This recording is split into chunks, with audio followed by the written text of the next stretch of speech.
Hey kids, Rio here. Welcome back to the channel. Today is Wednesday, so of course today is the next in my series of film reviews. Today we're going to be doing another chapter of I Like It, and I Don't Care If You Don't. Today we're going to be talking about the 1990s schlock classic, Rockula. About the time that this movie was being filmed in the late 80s, it was coming out with Canon Films.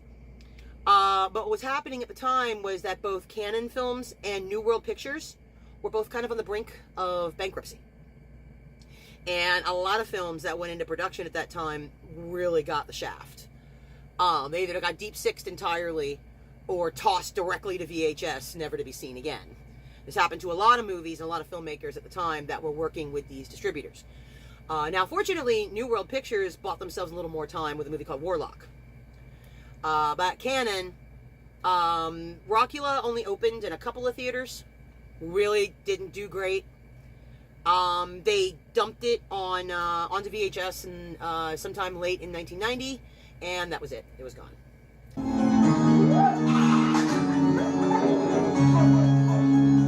Our story follows a 300-some-year-old vampire named Ralph. And Ralph is not real good at this vampire thing. He is a 300-some-year-old virgin. He does not hunt. He lives off donations from the blood bank. And he still lives at home with his mother. He was also a vampire, which kind of goes without saying, I suppose. Just forget the fact that we are the oldest living virgins walking the planet. So, part of the problem of what's happened to poor little Ralph here is somewhere way back in his baby bat days, he fell in love with a human girl. And it looked like things were going well, until a pirate captain decided he wanted her for himself. And you think the obvious thing would be to kill the vampire? No. The pirate kills the girl. And from that point forward, a curse is kind of dumped on poor Ralph here. They refer to it in the film as the legacy. And what the legacy is every 22 years, the girl is reincarnated. She's reborn with the same name. And he inevitably will meet her, and they will fall in love. And he only has a very short time to prevent her from meeting the same fate again. Now you think to yourself, what? It's the modern day. Where's a pirate going to come from? Well, see, the pirate gets reincarnated too. So that threat is every time. Tonight's the night to keep a date with fate. So when we come into the story here, his plan is he's just not going to go out there. His plan is to stay home, hide under the covers, and not meet her. He figures if he doesn't meet her at all, maybe none of this will happen, and she could just go forward with her life. No, that's too easy. That's not how it works. And unfortunately for him, he ends up meeting her anyway, completely by accident. He just met the perfect girl. And lost her for the 14th lifetime in a row. Turns out that the girl was reincarnated this time as a rather popular performer, a musician who is playing in what looks to be kind of like a pretty hip club scene in kind of, mid to late 80s LA. So he panics and says he's in a band. Now he needs a band.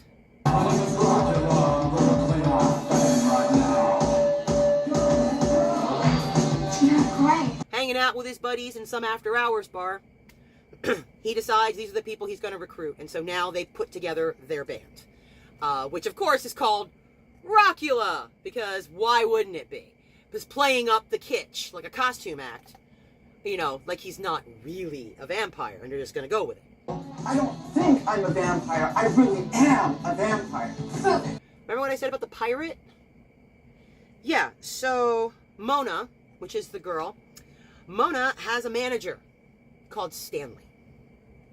Stanley is a smarmy, ignorant, pretentious, narcissistic piece of human garbage. And he's the one managing her business affairs.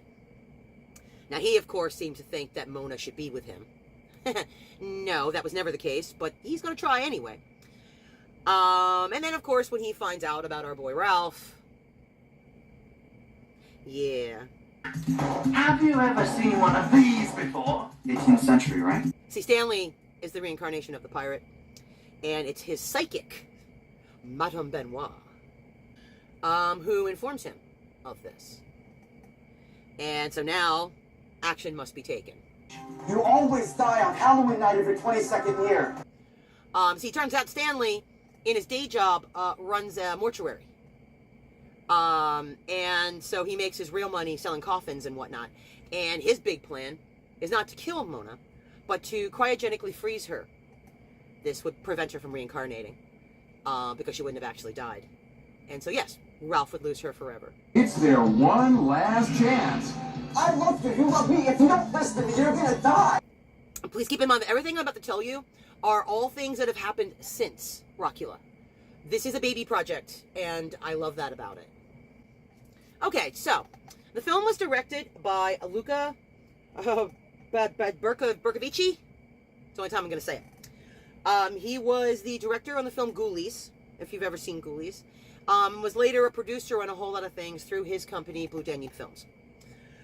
We have 3 writers, one of which being Luca. We also have Jeffrey Levy, who was the writer on Ghoulies. And we have a man named Chris Verweel. I'm so sorry, guys. Chris Verweel, who is actually an award-winning writer and novelist, and a watercolor artist. This was actually the first film I found credited for him as a writer. So our director of photography is John Schwartzman.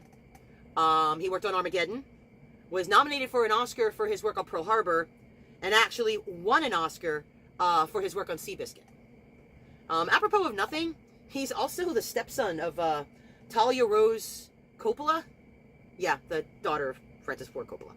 I think maybe just need some therapy, Ralph. Now take a minute, we'll talk about our cast. So first of all, we have Ralph. Ralph is played by Dean Cameron. It's kind of hard not to know who Dean Cameron is. You can't miss him, it's the eyebrows, honestly. There was a period of time there in the 80s and 90s where you couldn't make a movie without him. Just wasn't possible. He was basically the poor man's John Cusack. I love the guy. Don't get it twisted. He was in like the Ski School movies, and a personal favorite, Summer School. If you have not seen the movie Summer School, go find it. Otherwise, that's going to be an upcoming chapter of this series, just so you know. And then we have Mona, our damsel in distress, literally. Is played by an actress named Tawny Foray. She's been in a million things. You have probably seen her everywhere at one point. Let's talk about Ralph's mom. Ralph's mom, Phoebe, who is, as I said, is a vampire, obviously. And Phoebe is played by Tony Basil. Oh, Mickey, you're so fine, you blow my mind. Hey, Mickey! Yes, that Tony Basil. If that's all you know of Tony Basil, then I'm giving you homework to go and look up stuff for her on Instagram and on YouTube. She is a legendary choreographer and dancer. She's like in her 80s or something now and still teaches dance and performs. And she has not been given enough credit for the things that she's good at. So just, there's your assignment. And then, of course, we have the smarmy manager, Stanley. Stanley is played by Thomas Dolby.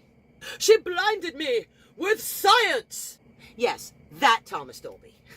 And again, if that's all you know of Thomas Dolby, then here's your extra credit homework to look him up as well. He's actually a professor of music and film studies at Johns Hopkins University. Alright, so a lot of this I'm going to try to do rapid fire because there is a lot here to unpack, and I don't want to take too long explaining it all. But so Ralphie goes to form his band, which is of course called Rockula. Vampire in a rock band. What else are you going to call it, right? And so they play it up campy like a costume act. He recruits his friends from this bar to be in the band. Now, among them are a couple notable characters, one of which is Susan Tyrrell, who plays Chuck the bartender. She had actually made a name for herself long before Rockula, mainly playing sort of salty alt type characters. And no different in this. She's a highlight character. She's so funny. Unfortunately, she did pass away in 2022 at the age of 67. We also have another person that joins this band. I guess they were the house player in this bar. Goes by the name of the Axeman. The Axeman is played by Bo Diddley.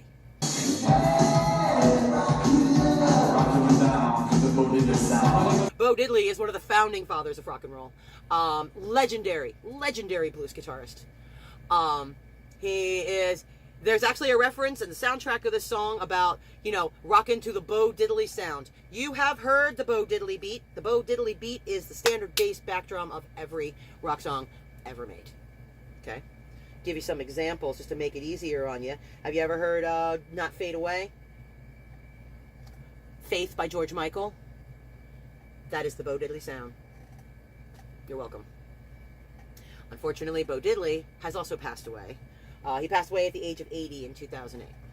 Man, that dude so got the blues. So, Phoebe, right, the mom, has a parade of rather cringy boyfriends that come and go. We get to meet a couple of them through the course of the movie. These are great moments of comedy. One of which, of course, is a character called Boom Boom. Looks like a professional wrestler, big guy, right? Kilt, everything. He's great, right? So Boom Boom is actually played by Rick Zumwalt.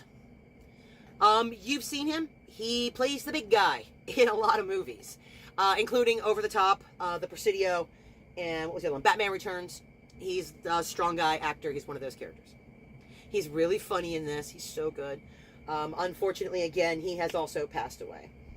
He passed away in 2003. We have another of the boyfriend cameos. This one is great because this person's not dead. This is Tony Cox, plays a character called Big Al.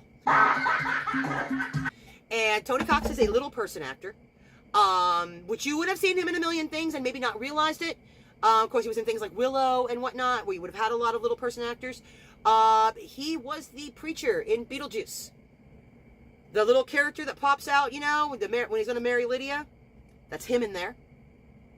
There's a lot of other things he's done. I mean, it's a big list. Yeah, he was in Spaceballs, Bad Santa. Now, in, the club scenes and whatnot, it's just, packed full of people. Honestly, I had thought for a while they just kind of filled it with scene kids, but it's a whole bunch of character actors. And, people, watch these faces. You might recognize a lot of them. A couple of note, that one of the people in there is Bill Broughtup from NYPD Blue. You'll also see Rodney Bingenheimer, which I was kind of excited when I realized that he was actually in the crowd there somewhere. I hadn't realized that. If you don't know who he actually is a very, very famous radio personality from K-Rock in California. An amazing, amazing person. Interestingly enough, I believe he has a star on the Hollywood Walk of Fame, right next to David Bowie. All right, let's go ahead and move on to the special effects real quick. There's not a lot in this movie. Vampire teeth, things like that, and key makeup for the characters, that kind of stuff. Not a lot of special effects. A lot of stuff's in camera, smoke machines, very haunted stage kind of idea. But, of course, there is the bat, where poor Ralphie. Yeah. Well, the special effects team, there are a lot of people actually listed on this, quite a few, with some really good pedigrees. I'm just going to call out a couple of them. Of course, I mentioned this before, Tony Gardner, who worked on Studio 666, which I just did a review of. Also worked on Zombieland and The Scout's Guide to the Zombie Apocalypse. That's just the tip of the iceberg. It's a huge list with different effects houses. He was actually the designer for that effect. The other person that was listed in the opening credits was Larry Hamlin, who actually did all the effects for Darkman and Johnny Mnemonic. And then just of note, just because I saw this person listed on the team, as Michael Burnett, a two-time Emmy-nominated effects artist. Michael Burnett, who worked on Sharknado 3 and Star Trek Enterprise. Okay, now here comes the fun part. We're going to talk about the score. There are two levels to the score. There is the interstitial score, the actual score, and then there are the songs. Okay? I'm going to go to the score first. The main score is credited to two people. Hillary Berkovicek, I think it's pronounced the same way as the director. I am so sorry. She did, among other things, she did music for Tales from the Dark Side back in the day. And I'm going to mispronounce this one too. Olsenlod? I'll put it down there, you can read it. First thing to note is that all of the characters are actually singing their own songs. There are no stunt voices. So when it's Ralph singing, it's Dean Cameron. When it's Mona singing, it's Tawny Foray. When it's Stanley singing, it's Thomas Dolby. They are doing their own singing. All of them are.